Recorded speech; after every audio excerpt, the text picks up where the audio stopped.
Welcome back to Brush Up Your Game. My name's David, and today a look at Elektra from Marvel United. Now, Elektra is a character I feel like done today probably would have been an anti hero.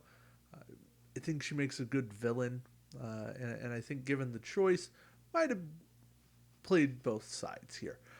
But in Marvel United, she has three movement symbols, four movement symbols, apologies there, one heroic, and then you get three, four, five, six, seven, eight punch symbols, plus the punches on her special cards. We'll get there in a moment. Uh, Here's the downside of her. She is very what I call selfish.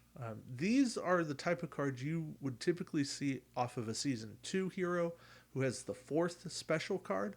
And here she is with three specials, only giving three cards with double symbols, really four with the double wild, but 4 out of 12 or 3 out of 10. Not great odds. She is giving out very few symbols. That does make her well suited to go up against like a Sentinel, any kind of villain that uses special symbols against you, but um, she's definitely not a great team player. So make sure if you're bringing her on a team, you are bringing characters with lots of symbols on their own because you're going to need them. That is for certain. Uh, Now, look at the breakdown. Two move punches, and those are good cards, right? Be able to move into position and attack whatever you need. I like the double punch, that's always good. But a single move, single punch, single heroic, and another single punch, two single punches.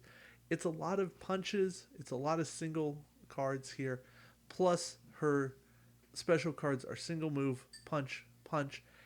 They're not great. She's conveying a lot of punches, and she's doing a lot of punches with her own specials, which means the actions she's conveying to the next player are not the strongest actions they could be because she's going to have punched a lot of material off the board, and that leaves the next player with not as much to do. Now, that's great when you're trying to take out the villain, but if you're trying to accomplish, remove thugs, there's probably not a lot of thugs left, and that can be a trade off. All right, let's go through her specials. First, we have Sai or Say. Deal punch in both adjacent locations. We just talked about Iron Fist, and Iron Fist can do two punches split where he's at or in either adjacent. And for her, it's one punch in both adjacents, which is fine, except you're limited here. You have to have a target in each adjacent, otherwise, it goes to waste. And I'm not a fan of wasting part of my special ability. I can set this up to better effect if I have a move token or a move from the previous character. But even then, I feel like I'm wasting something here. I don't know. I know it's not bad. I don't want to quibble too much, but this is just kind of a mediocre special ability. It's not terrible, but it's at least okay. I'm going to skip over to Master Assassin. I like this one. It has a move symbol, but then it lets me double punch. If it was double punch with anything else, I'd be more ambivalent, but because it has that move symbol, I am much more flexible. I like that because I've got three locations I can target. With a previous move symbol, I've got 5/6 of the board. So I can cover just about anything with my double punch. And those two punches don't count for things like Sentinels or any character that utilizes the action symbols at the bottom of my card because they're part of my special effect. Nice little circumvention there. All right, then we have ninja training. And I like choice. Double punch, right? And that's good. Double punch. Cool. Or you cannot take any damage until the beginning of your next turn. Against certain characters, this is going to work. You want to be able to go invulnerable, not take damage until the beginning of your next turn. Much more useful in a 4-character game than a 2-character game. You're just going to have more time, more activations of the villains to go, more henchman activations. You can plant yourself on a henchman spot, and ninja training will help you there.